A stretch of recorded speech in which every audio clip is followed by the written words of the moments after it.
Someone in the AFL got tossed for arguing balls and strikes with the computer. That's another story for another day. First, we need to say best wishes to Jeff Nelson, who got concussed, according to ESPN, leaving the Yankees game, which means we're short an umpire for the rest of this series. Kind of. Let me explain what I mean. MLB ordinarily assigns 2 crew chiefs per postseason series. One is the actual postseason crew chief, and one is a regular season crew chief who is on the crew. In this series, for whatever reason, there was no second crew chief assigned. And T-Mac and I talked about this beforehand, and we said, why isn't there a second crew chief? Is MLB just assigning Nelson to work alone with no backup crew chief or no regular season second crew chief and just hoping there are no problems? Well, that didn't work because there has been a problem. And Nelson got hurt and Houston's in the series, so I could say, Houston, we've had a problem. Now, the issue here is who are they going to put in? Are they going to take Welke out of replay to put him in the crew? Are they going to take Culbreth because Culbreth supported Miller as the crew chief in the National League sweep series? Are they going to bring Culbreth over because he never got to work his plate? Are they going to bring someone from the outside to come in? Let's talk about the 2008 ALCS when Derryl Cousins, who was the Game 6 home plate umpire, got hurt. He had to leave, so Tim McClelland, the Game 7 umpire at first base, the crew chief of that crew, worked the remainder of Game 6, and Brian Gorman, another umpire on the crew, was set to work Game 7 because MLB said, Gorman, you're working Game 7. The rotation in the immediate aftermath of injury for both of these is similar yet different in that the infield remained covered. We had umpires at home, first, second, and third, but we didn't have a left field umpire, and we did have a right field umpire. And the difference is that in 2008, it was the first base umpire who just slid up a game. And rather than Bellino, the first base umpire, sliding up a game, and we thought it was going to be Bellino because Bellino was running off the field and looked like he was going to go change into the gear and work the plate. But then a wild Peter Woodfork or Peter Woodfork lookalike appeared near the dugout, and at this point of the postseason, every series has an MLB brass executive person.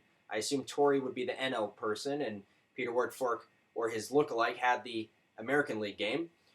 And most likely said, Kerwin's working the plate for the remainder of this game. So Danley gets the gear, and he works the plate. The infield's covered, left field doesn't have an umpire, right field does. And you'd think that means the crew's shorthanded, but not so fast because we've seen this in the NFL, the NBA, the NHL. Here's my example. NHL, Game 6 of the Western Conference Final this past year, Wes McCauley, the referee, gets hurt during the game. There's a standby referee. So the crew of 4 on-ice officials is supplemented by 2 off-ice officials during the latter stages of Stanley Cup playoff, Stanley Cup final, etc. So Wes was replaced by the standby referee. So the crew of 6 went down to a crew of 5, but only 4 of them are on the ice at any one time because it's a smaller playing surface and it would be crazy to have 6 people skating around and all of that. But in baseball, you can put people down the lines. You can put the extra 2 umpires down the lines, and it doesn't negatively affect anything. As long as there's no infield fly, it doesn't negatively affect anything. So that's why I don't want to say that the crew was short-handed, because even though they did go from 6 to 5 on the field, they really only need 4. I want that to sink in for a second, that the way that baseball is structured is unique in that you add people on the field rather than just keep them as standby off the field. So we'll see if MLB adds another umpire to fill in. Well, they will add another umpire to fill in for the remainder of this series. But the only question is are they going to take Welke out of replay and risk a repeat performer on the plate, i.e. an umpire has the plate twice in this series, because ever since replay they want every plate job to be a different person?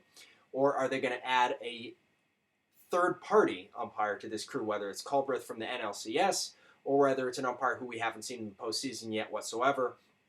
That's to be seen or to be determined, or if you're watching the video after they've determined it, then I'm speculating. The other thing is, why not Joe West? Again, we don't have a second crew chief on this crew, and the answer is why not? And it might have been Mike Everett, because Mike Everett had the NL wildcard game, so the ALCS would have been where he goes if he was going to advance. And he is a regular season crew chief, but he got hurt at the wildcard game, and that's why he's not working, because he got hurt, and best wishes to him as well. But Joe West and Jerry Davis are not anywhere to be seen this October. And this is the first time since 1994 that West and Davis have not been on a postseason ball field. Now, you'll recall that in 1994, there was a players' strike.